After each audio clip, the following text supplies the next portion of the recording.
I testified under oath for the J6 committee, and I'm one of the few people who did not plead the fifth who knew about the organization and the funding that went into the event. Their investigation at that time, and the reason that I was subpoenaed was because I represented Roger Stone for 14 years. I was his number one, so they were investigating Roger Stone and his involvement into the events. Most people don't realize that Turning Point was one of the main funders and the main organizers for J6. In fact, they were one of the main groups that got the president to say yes to get on the stage that day. In this video, I'm going to share with you stuff I've never talked about. I've never talked about it publicly because I didn't want to be associated with that sort of negativity and divisiveness. I'm going to share with you some of my understanding of the organization and planning that went into that event and the event I was hired to do PR for, which was the day before on January 5th. I understood the entire layout for both events because I was the main point of contact for the event on January 5th and one of the main organizers for that, which I will explain in this video. Before I get into it, I want to give you some context about me because most of you know me as the Manhattan Madam. So I want to talk about my career in politics so that you understand. I'm going to provide screenshots because we live in a day and age where you need credibility. So I'm going to show you mine. Again, most of you know me as the Manhattan Madam. Before being a madam, I was vice president of a $5 billion hedge fund. I had a ton of business experience. I opened an agency. I was arrested in connection with providing former governor of New York, Eliot Spitzer, with call girls. I wrote a book after that, which I have since taken off the shelves. But during my book tour, I did a radio show. I did a panel on Eliot Spitzer. On that panel was political operative Roger Stone. We met. He lobbied me to work for him. He lobbied me to run for governor of New York, which I thought was crazy because I had no experience in politics. I ended up saying yes to run for governor because a girl who used to work for me was killed by the Craigslist killer. I talked about this more in another video.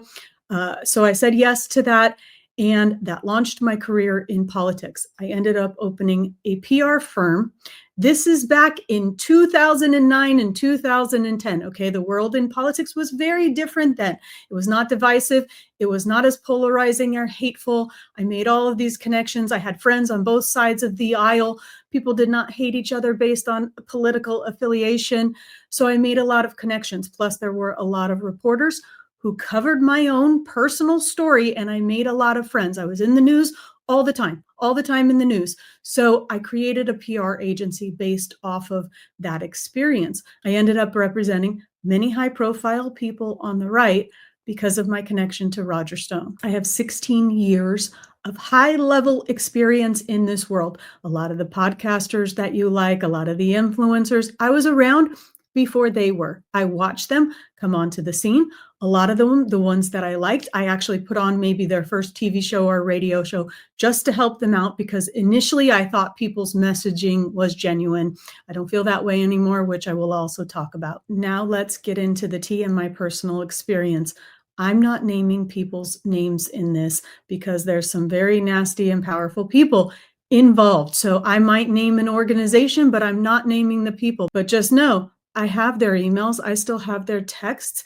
I have their budgets. I have everything. I'm just choosing not to give out that much tea and drama because I just don't want it. In December of 2020, which was after the 2020 elections, which everyone felt like the election had been stolen. Whether or not you agree with it, that was the sentiment. I was approached by a woman who wanted to book Roger Stone to speak on a stage on January 5th. She told me she had the permit for an event in Freedom Plaza in DC and she needed speakers. It turns out she didn't have any other speakers. We got to talking and she hired me to put all the speakers on the stage and to do the PR for the event. There was only about 10, 12 days, I think, between when we talked and the actual event. So I had that short of a time period to book 25 plus speakers, their flights, their hotels, to do everything. So I started hustling right around the Christmas holiday. About 5 days in, after I've done all of the work, everyone is booked, their flights and everything, I get a call from Women for America First. And they tell me that the event is canceled because the woman I had been talking to actually didn't have the permit. She was a disgruntled employee of theirs who went to the Capitol Park Service. I think that's the permitting agency. She went to them and tried to change the permit that they had illegally, and that they still had the permit. They hated this woman. They didn't want to speak to her. They didn't want to try to work it out. They just wanted her out of trying to do what she was doing. They called me to offer me the permit. They still wanted the event to go on. They just didn't want her to be the one to facilitate it. They were offering me the permit, but they also wanted me to raise the money for the event. It was a budget of $80,000 to $100,000. And I told them, no, I can't do that. I don't do events like that. I don't want the liability. I do PR and speakers. And she already had the budget, the vendor. She already had hired everyone. We couldn't make a change so close to the event. It just wasn't doable. So they went around trying to find another person to take this permit. They ended up with, I think, a pastoral group that they gave the permit to. I'm not sure if this was done officially or not, but it was a horrible war over the permit. 2 days I spent with at least 150 calls from Women for America First, the fundraiser, and this other woman. And I'm trying to work it out. I'm trying to push the pastors back because now they're kind of clout chasing and grifting and trying to get their 5 minutes of fame. And everyone is being horrible and everyone is being dishonest and everybody's backbiting, stabbing each other in the back because everybody wants to be on that stage. If you think back to that time, there was like however many million people in DC for this event, for the January 6th event. This is the night before. In the middle of DC, everybody wanted this. It was so horrible. I realized everybody is a grifter and a scammer at that moment in time. Now, because Women for America First had both permits, Jan 5th, Jan 6th, they also knew that they were incapable of raising the entire amount of money they needed for both events. The Jan 5th event was 80 to 100, and the Jan 6th event was 600,000. There was one donor for both events. Originally, she approached Alex Jones, who put her in touch with this fundraiser. There's a lot more here that I'm not going to get into in this video, but I connected with this fundraiser. I knew all about the details because I was trying to salvage January 5th while they were trying to find the money for January 6th. The donor didn't want to give the bulk of the money to Women for America First, so the fundraiser brought in Turning Point. So it was sort of a funnel. If you think of the donor here, okay, and then the fundraiser decided who got all the money because the fundraiser was getting a kickback on this money. So the fundraiser went to Turning Point, asked them for a budget, knowing that some of that money would have to go over to the event on January 6th. It's important to understand that at that time, the president had not confirmed he was speaking on the stage on January 6th.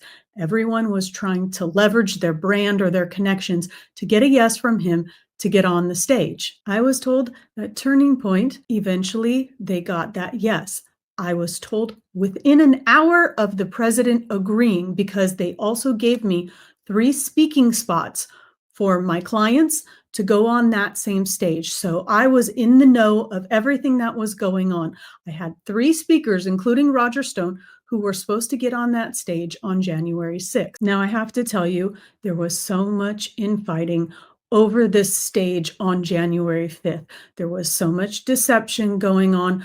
The donor wanted Alex Jones and Roger Stone on the stage. She was fans of theirs. In fact, she was a donor to Roger Stone for his legal defense fund. We had a long history with this donor, and everyone was lying to her because Women for America First was telling me directly they had no intentions of putting these people on the stage. Although the fundraiser was telling the donor whatever she needed to get her money. Yeah, they're going to step on the stage. And guess what? We ended up getting ghosted by that fundraiser. So it was all true.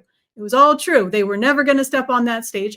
But back to the story. On January 5th, which we did indeed have that rally, there were over 100,000 people there. It was a huge success. There was all this backfighting. The pastors are coming out of the woodwork. Everybody who wanted notoriety was trying to get on this stage. And I say this because it's deeply important that you understand how these things work, that people manipulate outrage to get money off of you. This is what happens. And this outrage was already organically happening because a lot of people felt like the election had been stolen. They couldn't understand how it happened. So they were already outraged. And you have everyone out here, from the pastoral groups to Ali Alexander, Roger Stone, Alex Jones, everyone raised money. And a lot of them pocketed that money. And here's some specific tea for you. I shared an attorney with Ali Alexander of Stop This Deal. That movement, he just stole from Roger Stone. It was well established in 2015 and 2016. The Stop the Steal PAC was Roger Stone. I'm going to provide some proof of that because I was actually paid to do work during that time period, but the whole movement was stolen. And in my dealings with Ali Alexander over the January 5th event, I had many negative things to say about him, which people told him about. And because we shared an attorney, I needed to get a release from him to use that attorney for my January 6th committee. And in that release, he required me to not say anything negative about him, but I have plenty to say. He's since been discovered soliciting underage boys, 14 to 16, and most of the people around him, they knew this was his MO. And guess what? Because he had raised all of this money and because he had millions of followers and people believed in him because he sold them outrage and that he was the one to fix it, nobody said anything. I'm getting off track and that's some nice tea for you. But my point is, out of the entire budget for January 5th and January 6th, the firm that profited the most out of the people paid from this donor, to my knowledge, that is the only donor to have funded those events. There were not other donors. There was not other monies coming in. Now, this isn't to say everybody was raising their own money, but in terms of the budgets for those events with the vendors associated with those events, it was paid for by the one donor. Turning Point made $1 million. Alex Jones, $200,000, but Alex Jones actually paid for the event on January 5th because we did have that event. It was a success.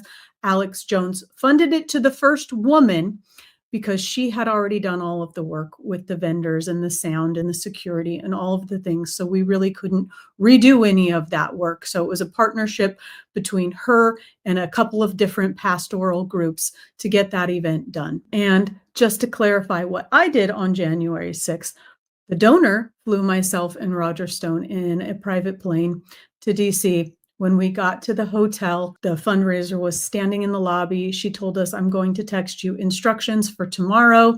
I'm going to text you the information about your car to get to the event on Jan 6th. And she never did.